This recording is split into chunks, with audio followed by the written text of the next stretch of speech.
நேயர்களுக்கு வணக்கம்.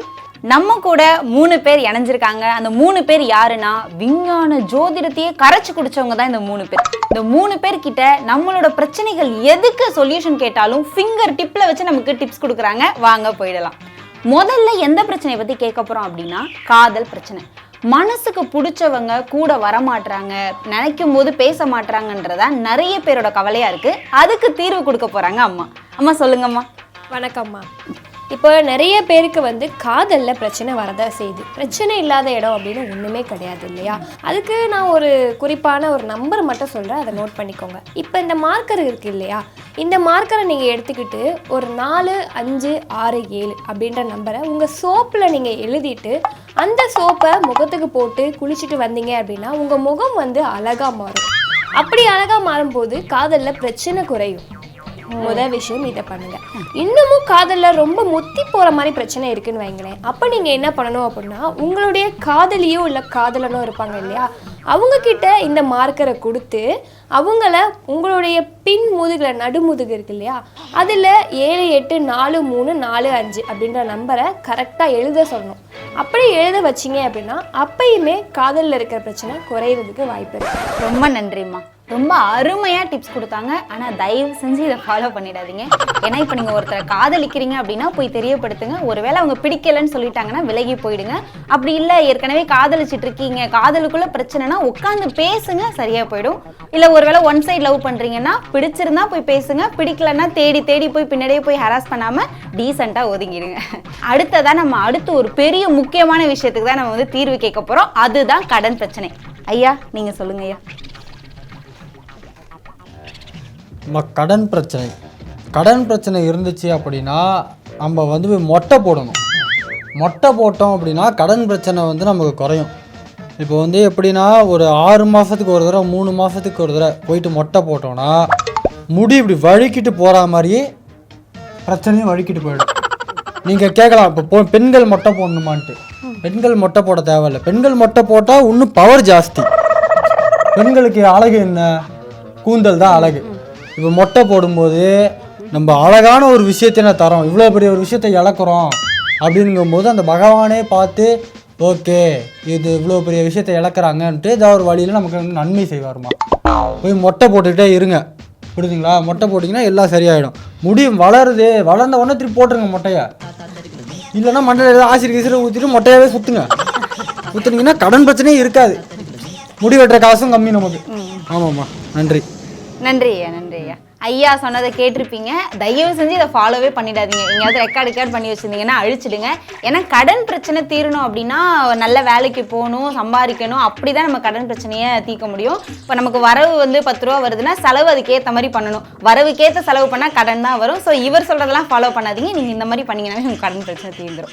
அடுத்ததாக இப்போ நம்ம பாஸ்டர் கிட்டே போயிடலாம். அவர்கிட்ட என்ன கேள்வி கேட்க போகிறோன்னா, குடும்பத்தில் ஹஸ்பண்ட் அண்ட் ஒய்ஃப்க்கு நடுவில் பிரச்சனை டெய்லி வந்துட்டு இருக்கு. அதுக்கு தான் பாஸ்டரையே தீர்வு கொடுக்க போகிறார். சொல்லுங்க சார். வணக்கம். இந்த அழகான வேளையிலே, இந்த அழகான பொழுதினிலே இவர் இந்த பெண்மணி கேட்ட அந்த கேள்வி எல்லாருடைய மனதிலும் அழகாக இருந்து கொண்டிருக்கிறது. அதற்கு முக்கியமான காரணம் என கணவன் மனைவி அவர்களுக்குள்ள என்ன சண்டை வருகிறது, எதனால் வருகிறது அவர் பார்த்து கொண்டிருக்கின்றார். அவர் பார்த்து கொண்டு எந்த வீட்டில் சண்டை வேண்டுமோ அதை தீர்மானிக்கின்றார். அவர் அதை தீர்மானிக்கின்றார். ஏன் தீர்மானிக்கின்றார்? நீங்கள் காணிக்கையை கொஞ்சமாக கொடுத்தால் உங்களுக்கு பிரச்சனைகள் அதிகமாக வரும், ஆசீர்வாதம் குறைவாக வரும். உங்களுக்கு புரிகிறதா? நீங்கள் உடனே நாளைக்கே என்னிடம் வாருங்கள், எங்களிடம் வாருங்கள். ஆனால் காணிக்கையை கிள்ளி கொடுக்காதீர்கள், அள்ளி கொடுங்கள் என்று அவர் கூறுகிறார். எதில் கூறுகிறார்? அதில் கூறுகிறார். அப்பொழுது நீங்கள் அள்ளி கொடுக்கும்போது அவரும் அள்ளி சந்தோஷங்களையும் ஆசீர்வாதங்களையும் அள்ளி அள்ளி அள்ளி அள்ளி கொடுப்பார். இப்போது புரிகிறது என்று நான் நினைக்கிறேன். கணவன் மனைக்குள்ளே சண்டை வரக்கூடாது. அதைத்தான் எல்லாரும் சேர்ந்து சொல்லுவோமா? எல்லாரும் சேர்ந்து காணிக்கைகளை அள்ளி வீச வேண்டும். நன்றி சார். நன்றி சார். இப்போ சார் சொன்னதை கேட்டிருப்பீங்க. தயவு செஞ்சு இதில் காதலையே போட்டுக்காதீங்க. ஏன்னா இந்த மதம்னு இல்லை, எந்த மதத்தை சேர்ந்த கடவுளாக இருந்தாலும் சரி, நீ என்கிட்ட வா, எனக்கு காசு கொடு, அப்போ தான் நான் உனக்கு நல்லது பண்ணுவேன் அப்படின்னு எந்த சாமியுமே சொல்லலை. அதனால இதெல்லாம் சொல்லி நீங்கள் நம்பாதீங்க. இப்போ ஹஸ்பண்ட் அண்ட் ஒய்ஃப்குள்ளே சண்டை அப்படின்னா உட்காந்து பேசுங்க, அதுவே சரியாக போயிடும். நம்ம இப்போ அடுத்ததாக கேள்விக்குள்ளே போயிடலாம். ஐயா உங்ககிட்ட ஒரு கேள்வி ஐயா. இப்போ பணக்காரன் ஆகணும் அப்படின்னா என்னங்க ஐயா பண்ணணும்? பணக்காரன் ஆகணும்னா என்ன பண்ணணும்னா, அமாவாசை அன்னைக்கு கிளம்பி ஊட்டிக்கு போயிருங்க. குடும்பத்தோட ஊட்டிக்கு போயிருங்க. பௌர்ணமி அன்னைக்கு நீங்கள் குடும்பத்தோட கிளம்பி கொடைக்கானல் போயிருங்க. போயிட்டு கொடைக்கானல் போய் நல்லா சுற்றி பார்த்துட்டு வாங்க.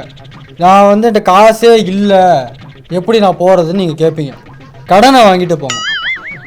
கடனை வாங்கிட்டு ஊட்டி கொடைக்கானல் போயிட்டு அங்கே 2 நாள் தங்கிட்டு வந்தீங்கன்னா வரும்போது உங்களுக்கு செல்வங்கள் பெருகும், கடன் பிரச்சனை தீரும், பணக்காரன் ஆகிடுவீங்க. அதுக்கப்புறம் நீங்கள் அந்த கடன்லாம் கொடுத்துடலாம். ஆனால் நீங்கள் போயிட்டு வாங்க, புரியுதுங்களா? வேறு ஏதாவது இந்த அமாவாசை போகிற வேறு மாதிரி ஏதாவது இருந்துச்சுன்னா கிளம்பி மூணாறு போயிடுங்க.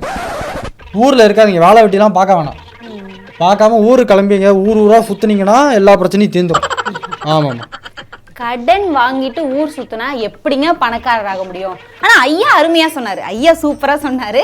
ஐயா சொன்னதை மட்டும் யாரும் காதுல வாங்கிக்காதீங்க. நம்ம அடுத்த கேள்விக்குள்ள போயிடலாம். அம்மா, உங்களுக்கு தான் அடுத்த கேள்வி. இப்போ எக்ஸாம்லாம் நல்லா பாஸ் ஆகணும் அப்படின்னா என்ன பண்றது? எக்ஸாம்ல நல்லா பாஸ் ஆகணும் என்ன பண்றதா? நல்ல கேள்வி கேட்டிருக்கீங்க. இப்போ எக்ஸாம்ல பாஸ் ஆகுறது அப்படின்றதே நிறைய பேருக்கு வந்து ஒரு நல்ல விஷயமா இருக்கும். என்னன்னா அம்மா அடிப்பாங்களோ அப்பா அடிப்பாங்களோ அப்படின்னு சொல்லிட்டு பயப்படுறாங்க இல்லையா? அவங்களுக்குலாம் நான் ஒரு நல்ல யோசனை சொல்றேன். நம்ம எக்ஸாம் எழுத போயிட்டு இருக்கும்போது வழியில நிறைய நம்பர்களை பார்ப்போம்.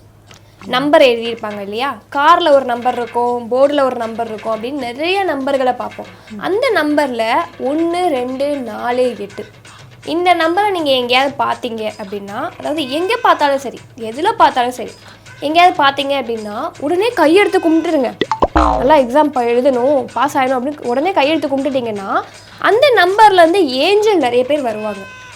ஏஞ்சல் எல்லாம் உங்களுக்கு துணையாக வருவாங்க. உங்களுக்கு எக்ஸாம் எழுதும்போது அவங்களும் உங்கள் கூட சேர்ந்து எழுதுவாங்க.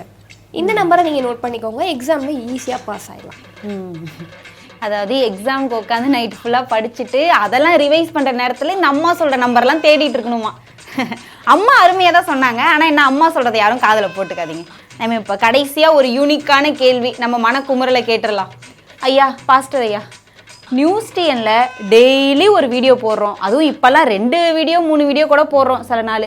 ஆனால் வியூஸே போக மாட்டேங்குதுங்கய்யா. சப்ஸ்கிரைபர் 4 லட்சம் வந்துச்சு. சரி, சீக்கிரமாக 5 லட்சம் வந்துருச்சுன்னா அதுக்கு ஒரு கொண்டாடிடலாம், கொஞ்சம் சந்தோஷமாக இருக்கலாம்னு பார்த்தா முடிய மாட்டேங்குது. இதுக்கு என்னங்கய்யா பண்ணுறது? அதாவது இந்த அழகான மாலை பொழுதில், இந்த அழகான காலை வெளியில் இந்த 5 குழந்தைகள் அவர்கள் ரட்சிக்கப்பட்டு அனுப்பப்பட்டிருக்கும் இந்த 5 குழந்தைகள், இந்த குழந்தை மதுரையிலிருந்தும், இந்த குழந்தையும் மதுரையிலிருந்தும், இந்த குழந்தை சீர்காழியிலும் இருந்தும், அந்த குழந்தை கும்பகோணத்திலும் இருந்தும், கேமரா பின்னாடி இருக்கும் அந்த குழந்தை திருவண்ணாமலையிலிருந்து ஒருங்கிணைக்கப்பட்டிருக்கிறார்கள். அவரால் ஒருங்கிணைக்கப்பட்டிருக்கிறார்கள். அவர்களை நாம் ஆசீர்வதிக்க வேண்டும். அதாவது நியூஸ் டிஎனை பார்த்து கொண்டிருக்கக்கூடிய நேயர்கள், நீங்கள் ஆசீர்வதிக்கப்பட வேண்டும். நீங்கள் அள்ளி அள்ளி வியூஸை கொடுக்க வேண்டும். கொடுத்தால்தான் இவர்கள் இங்கிருந்து உங்களுக்கு அதிகமாக வீடியோக்களை கொடுப்பார்கள், நகைச்சுவைகளை கொடுப்பார்கள், சிந்திக்க வைப்பார்கள், சிரிக்க வைப்பார்கள். அள்ளி கொடுக்க தயாரா? நீங்கள் கமெண்டில் சொல்லுங்கள். நிச்சயமாக இவர்கள் முன்னேறுவார்கள். அவர் முடிவு செய்து விட்டார்.